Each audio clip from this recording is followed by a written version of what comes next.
Hello friends, I am Poonam Badgujar, Senior Chemistry Faculty in Vidya Mandir classes. This is our second lecture of the matter and the chemical formula, where we are going to revise the chapter. In that portion I am just discussing the how to balance the equation, and secondly we'll discuss the how to write the equation from the word equation, right? So here is our topic. This is the first equation. Some of the questions I will do and the remaining you have to do by yourself. Make sure you will submit this assignment today only, right? NaCl and KOH give rise to NaOH plus KCl, right? So first of all, if I balance this equation, so I am writing this equation in the next page. Just see. Okay, just hold. Okay what we have, हमारे पास क्या था बेटा question, हम लोग एक बार दोबारा read कर लेते हैं. NaCl plus KOH. Okay, this is NaCl. We have NaCl plus KOH, which will give rise to NaOH plus में KCl will get formed. Now we have to balance. तो सबसे पहली बात तो तुम्हें कुछ नहीं करना होता, मैंने पहले भी बोला है बेटा, you have to just apply the hit and trial method, where यहाँ पे देखो ये वाली चीज आपकी रिएक्टेंट कहलाती है, ये वाली चीज आपकी प्रोडक्ट कहलाती है, right?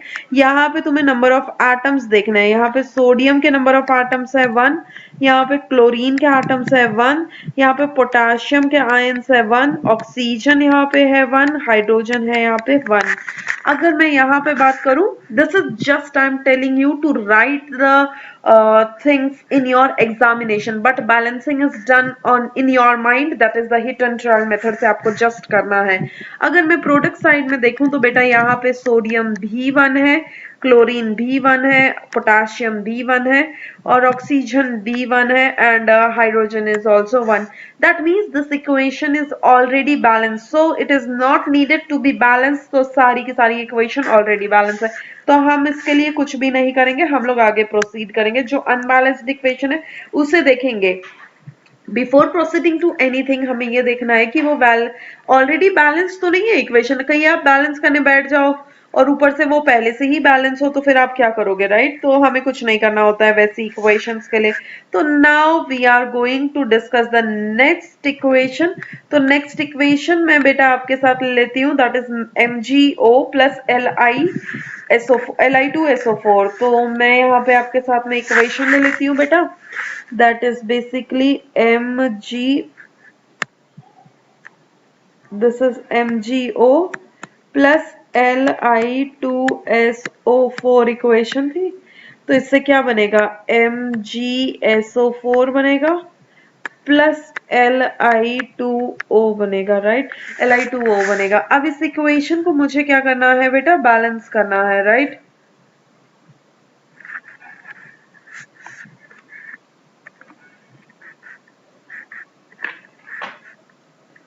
Now I need to balance this equation. तो सबसे पहली बात तो ओके बैलेंस करनी है इस इक्वेशन को. यहाँ पे देखो मैग्नीशियम कितने हैं बेटा, 1 है. यहाँ पे मैग्नीशियम कितने हैं बेटा, 1 है. यहाँ पे ऑक्सीजन मैं गिन लेती हूँ, दिस इज एक ही है और 1, दिस इज 1 प्लस में 4 इज 5. यहाँ पे ऑक्सीजन गिन लेते हैं, 4 प्लस में 1. This equation is again balance. के लिए लिथियम भी उतना ही है, तो मेरे को दूसरी इक्वेशन दोबारा देखनी पड़ेगी. Another equation I have to see, right?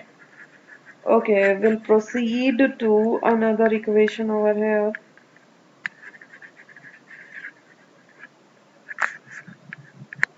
Okay, हम लोग आगे और प्रोसीड कर लेते हैं जरा.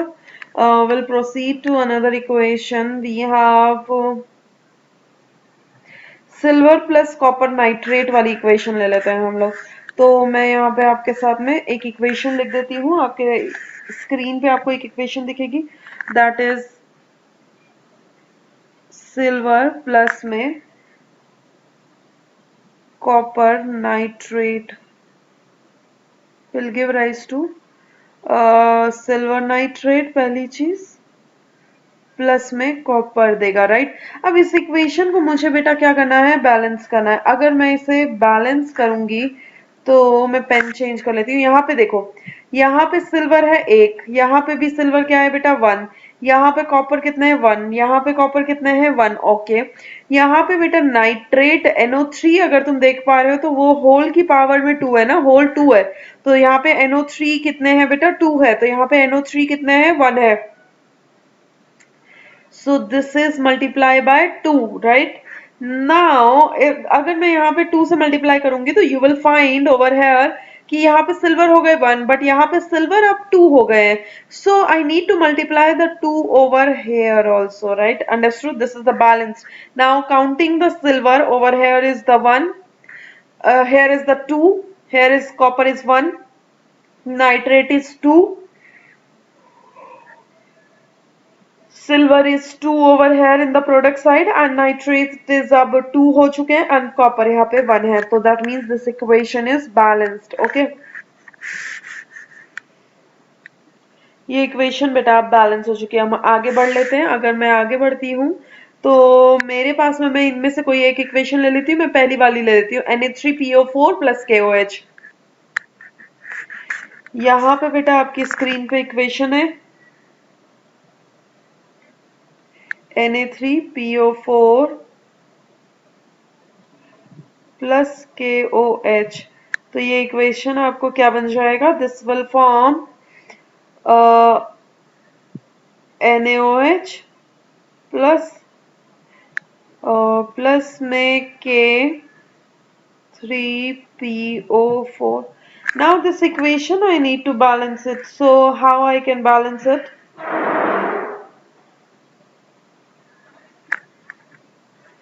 ओके तो मैं पेन थोड़ा सा चेंज कर लेती हूँ। नाउ यहाँ पे अगर तुम देखोगे बेटा दिस इज योर, अगर मैं बात करूँ तुम्हारा यहाँ पे देखो ये वाली चीज क्या है बेटा,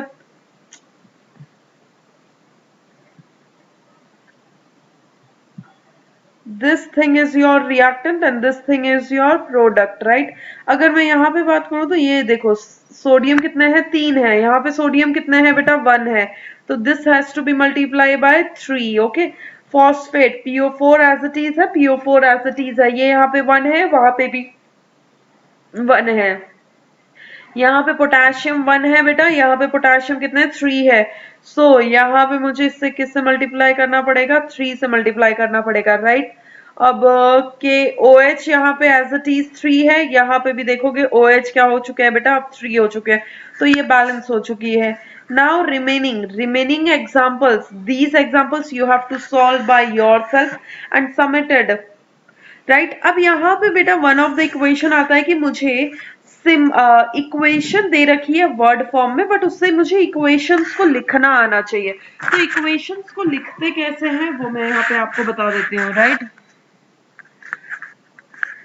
Now we have over here, if you see the first example, here is the sulfur is there which react with oxygen will form the sulfur dioxide. तो सबसे पहली बात तो सल्फर को सिर्फ आप सल्फर ही लिखोगे। Sulphur when react with oxygen, तो आपको पता है कि ऑक्सीजन का सिंबल होता है बेटा O, बट ऑक्सीजन का सिंबल O होने के कारण ऑक्सीजन नेचर में कैसे एग्जिस्ट करता है O2 की फॉर्म में, तो this is 2, then your arrow, then sulphur dioxide का फॉर्मूला है सल्फर, देखिए सल्फर डाइऑक्साइड मतलब ऑक्सीजन, डाइऑक्साइड 2 सल्फर का, और ऑक्सीजन में डाई ऑक्साइड डाई है ना, तो मतलब it is 2 over here, right? This is the sulphur dioxide. Now it is not balance, so you need to balance, here it is already balanced, so I am not balancing it. Now you have the equation where देखो ये वाली hydrogen plus nitrogen will form the ammonia, तो hydrogen क्या होता है बेटा, यहाँ पे हाइड्रोजन का फॉर्मूला होता है H2, when react with the nitrogen that is N2 will form ammonia, ammonia का फॉर्मूला आपको पता है क्या होता है बेटा NH3. Now this equation is not balanced, so we need to balance it. So how to balance it, हम लोग कर लेते हैं इसे बैलेंसिंग जरा। यहाँ पे अगर आप देख पा रहे हो तो आपको रिएक्टेंट साइड में हाइड्रोजन 2 है, यहाँ पे हाइड्रोजन 3 है, तो 2 को मैं 3 जब ही बना सकती हूँ कि मैं क्रॉस मल्टीप्लाई उनके नंबर कर दूं, तो मैं यहाँ पे क्या करती हूँ बेटा, इसे 2 से मल्टीप्लाई कर देती हूँ और इस हाइड्रोजन को मैं 3 से मल्टीप्लाई कर देती हूँ। देखो 3 2 6 hydrogen are over here, 2 into 3 6 hydrogens over here, if I talk about this nitrogen on the reactant side, तो नाइट्रोजन नाइट्रोजन यहाँ पे देखिए दो हो गए ऑलरेडी, और यहाँ पे कितने नाइट्रोजन है ऑलरेडी, दो नाइट्रोजन ऑलरेडी है। Okay, will proceed further. तो मैं बेटा ये सेवेंथ एग्जांपल आपके साथ डिस्कस करना चाहूंगी। तो सेवेंथ में लिखा हुआ है फॉस्फोरस। फॉस्फोरस जो होता है ना नेचर में, वो P4 की फॉर्म में रहना पसंद करता है, that you need to remember, right. Plus में इसमें क्या ऐड करना है बेटा, ऑक्सीजन। ऑक्सीजन मतलब O2। तो बनेगा क्या बेटा, इसमें लिखा हुआ है di phosphorus pentaoxide. Di phosphorus का मतलब है फॉस्फोरस दो है, पेंटाऑक्साइड मतलब ऑक्सीजन कितने हैं बेटा, 5 है। Now it is needed to be balance. अब इसे बैलेंस करना है बेटा, और अगर मैं इसे बैलेंस करती हूँ तो I am just changing my colour of the pen. Okay, हम इसे बैलेंस कर लेते हैं। यहाँ पे कितने फॉस्फोरस है, दो। यहाँ पे कितने फॉस्फोरस है, 4। तो यहाँ पे इसे किससे मल्टीप्लाई करूंगी बेटा, 2 से मल्टीप्लाई करूंगी। 2 into 2 is 4। Very good. Now तो फॉस्फोरस तो बैलेंस हो गए। ऑक्सीजन कितना है, 2। यहाँ पे 2 is multiplied with the 5, that is 10। तो यहाँ पे मुझे किससे मल्टीप्लाई करने की जरूरत है, 5 से। हो गया। तो 5 2 जो 10, 5 इंटू 2 इज 10। तो यहाँ पे देखो फॉस्फोरस 4 हो गए रिएक्टेंट एंड प्रोडक्ट साइड दोनों में, ऑक्सीजन 10 हो गए रिएक्टेंट एंड प्रोडक्ट साइड में। सो इट इज, मैंने इसको इक्वेशन फॉर्मेट में भी लिख दिया, और इसे मैंने क्या कर दिया, बैलेंस भी कर दिया। नाउ आई एम प्रोसीडिंग थोड़ा सा ना हायर लेवल पे अगर हम चलते हैं, तो हायर लेवल का मतलब है थोड़ी इक्वेशन टाइप्स थोड़ी डिफिकल्ट हो जाए। जैसे यहाँ पे लिखा है barium chloride plus sulphuric acid and this. तो बेरियम क्लोराइड, तो सबसे पहली बात तो बेरियम लिखना है, that is BaCl। B barium में, बेरियम की वैलेंसी होती है बेटा +2, क्लोराइड की होती है -2। क्रॉस मल्टीप्लाई करोगे तो क्या आएगा, BaCl2। That I already explain to you very beautifully. And sulphuric acid की बात करते हैं, तो सल्फ्यूरिक एसिड होता है बेटा H2SO4। Then we have the arrow. Barium में इसकी वैलेंसी हो गई +2, सल्फेट की हो गई -2। तो फॉर्मूला में क्या आ जाएगा बेटा, BaSO4 प्लस हाइड्रोक्लोरिक एसिड का मतलब है HCl, right. Now if you see over here, तो बेरियम एक है यहाँ पे रिएक्टेंट साइड में, आप देख पा रहे हो। देखिए यहाँ पे बेटा रिएक्टेंट साइड में बेरियम कितना है, 1। यहाँ पे प्रोडक्ट साइड में भी 1। क्लोराइड कितना है, 2। यहाँ पे कितना है बेटा, 1। तो इसको मैंने किससे मल्टीप्लाई कर देना है, 2 से मल्टीप्लाई कर देना है। देन सल्फेट की बात करते हैं। सल्फेट यहाँ पे 1 है, यहाँ पे भी 1 है। हाइड्रोजन 2।